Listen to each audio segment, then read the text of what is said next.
નમસ્કાર. આજના આ ખાસ ઐતિહાસિક વિશ્લેષણમાં સ્વાગત છે. 15મી સદીનું ગુજરાત અને એક એવું નામ જે સાંભળતા જ મનમાં અનેક છબીઓ ઊભી થાય છે. સુલતાન મહેમૂદ બેગડા. આજે આપણે કોઈ સામાન્ય ચર્ચા નથી કરવાના.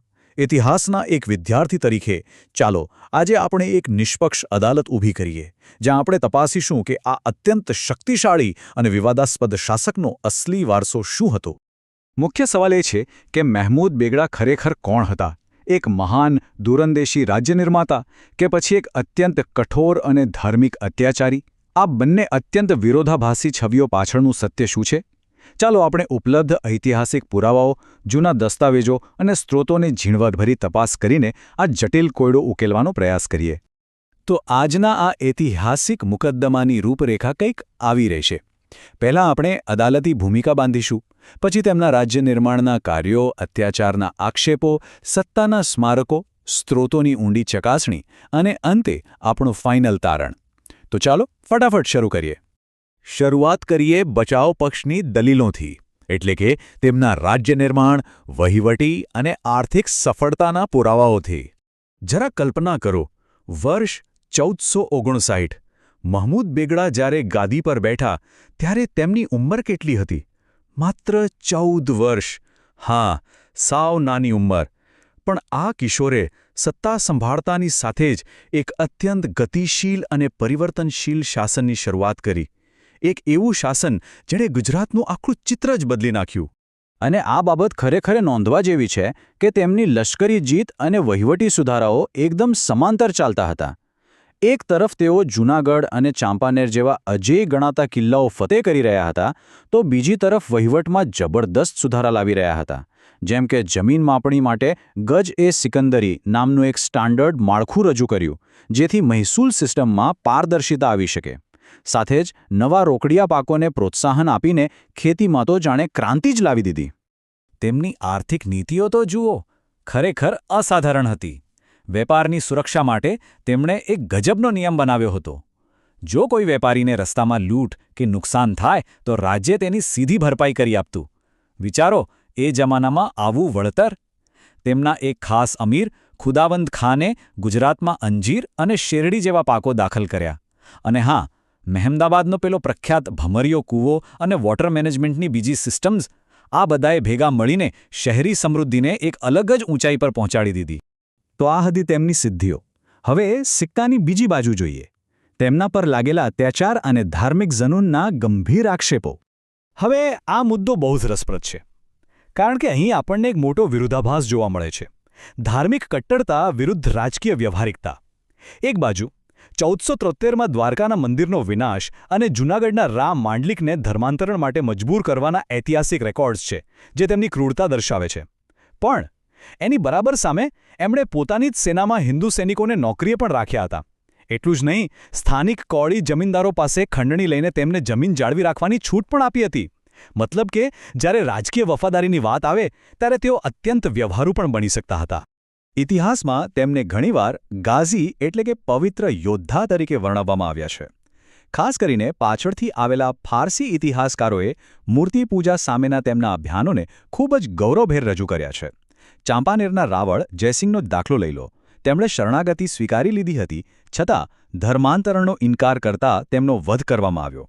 આ જ બાબતો સત્તાવાર દસ્તાવેજોમાં તેમના મહાન કાર્યો તરીકે નોંધાઈ છે. આગળ વધી અને વાત કરીએ તેમના સ્થાપત્યોની. આ માત્ર સુંદર ઇમારતો ન હતી, પણ સત્તા જાળવી રાખવા માટેના પાવરફુલ રાજકીય હથિયાર હતા. ચાલો એકવાર આખી ટાઈમલાઈન પર નજર કરીએ. 1472માં ગિરનારનું પતન, પછી તરત જ 1473માં દ્વારકા અભિયાન, થોડા વર્ષો પછી 1479માં મહેમદાબાદની સ્થાપના અને પછી 1484માં પાવાગઢ જીતીને ચાંપાનેરને સલ્તનતની નવી રાજધાની બનાવી દીધી. ત્યાં બનાવેલી ભવ્ય જામા મસ્જિદ માત્ર પ્રાર્થના માટે નહોતી, એ તેમની સાંસ્કૃતિક અને રાજકીય સત્તાનું પ્રતીક હતી. છેલ્લે 1485થી 1490 વચ્ચે દીવના સંરક્ષણ માળખાનું નિર્માણ. આ દરેક કિલ્લો, દરેક શહેર એ દર્શાવે છે કે તેઓ પોતાનો પ્રભાવ કેવી રીતે મજબૂત કરી રહ્યા હતા. અને દીવની સુરક્ષા માટેનું તેમનું આયોજન તો જુઓ, એ ખરેખર માસ્ટર સ્ટ્રોક હતો. તેમણે આ અત્યંત મહત્વનું બંદર પોતાના સૌથી ભરોસાપાત્ર ગુલામ સેનાપતિ મલિક અયાઝને સોંપી દીધું. પછી ટાપુને મુખ્ય જમીન સાથે જોડવા માટે દરિયામાં એક વિશાળ કોઝવે બનાવડાવ્યો. એટલું જ નહીં, બંદરના પ્રવેશદ્વાર પર જ એક મોટી લોખંડની સાંકળ બાંધી દીધી, જેથી દુશ્મનોના જહાજો અંદર ઘૂસી જ ન શકે. આ લશ્કરી અને સ્થાપત્ય કૌશલ્યનું એક અદ્ભુત ઉદાહરણ છે. હવે સૌથી અગત્યનો ભાગ આવે છે, સ્ત્રોતોની ચકાસણી. કારણ કે ઇતિહાસ કોણે લખ્યો છે એ જાણવું બહુ જરૂરી છે. આપણને મોટાભાગની માહિતી મીરાત-એ-અહેમદી જેવા મુખ્ય ફારસી સ્ત્રોતોમાંથી મળે છે, જેમાં લખ્યું છે કે તેમણે રાવળ પતાળ પાસેથી ચાંપાનેર જીત્યું અને પોતાના નામ પરથી શહેર વસાવીને તેને રાજધાની બનાવી.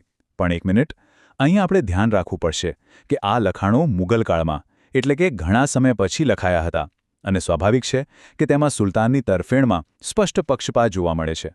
તેમના વિજયો અને ધાર્મિકતાને તેમાં થોડા વધારે પડતા જ મહિમામંડિત કરવામાં આવ્યા છે. તો પ્રશ્ન ક્યાં છે? પ્રશ્ન એ છે કે સત્તાવાર મુસ્લિમ રેકોર્ડ્સ ખૂબ જ વિગતવાર છે, પણ એમાં મહદઅંશે પોતાની પ્રશંસા છે. બીજી બાજુ, તે સમયના સ્થાનિક હિન્દુ અથવા ગુજરાતી સમુદાયના લખાણો કે મૌખિક પરંપરાઓ ઐતિહાસિક કાળખંડમાંથી લગભગ ગાયબ છે. ઇતિહાસમાં આને એક મૌન સાક્ષી કહી શકાય. સામાન્ય લોકો કે સ્થાનિક લોકોના પરિપ્રેક્ષ્ય વિશે આપણને ઝાઝી માહિતી મળતી નથી, કારણ કે એવો કોઈ નક્કર લેખિત પુરાવો બચ્યો જ નથી. તો આ સ્થિતિમાં આધુનિક ઇતિહાસકારો શું કરે છે? બહુ સીધી વાત છે. તેઓ પુરાવાઓને અલગ તારવે છે.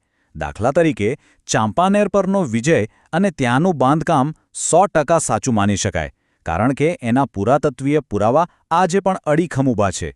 પણ બળજબરીપૂર્વકના ધર્માંતરણના દાવાઓ? એના માટે આપણે ફક્ત એકતરફી ફારસી ઇતિહાસ પર આધાર રાખવો પડે છે.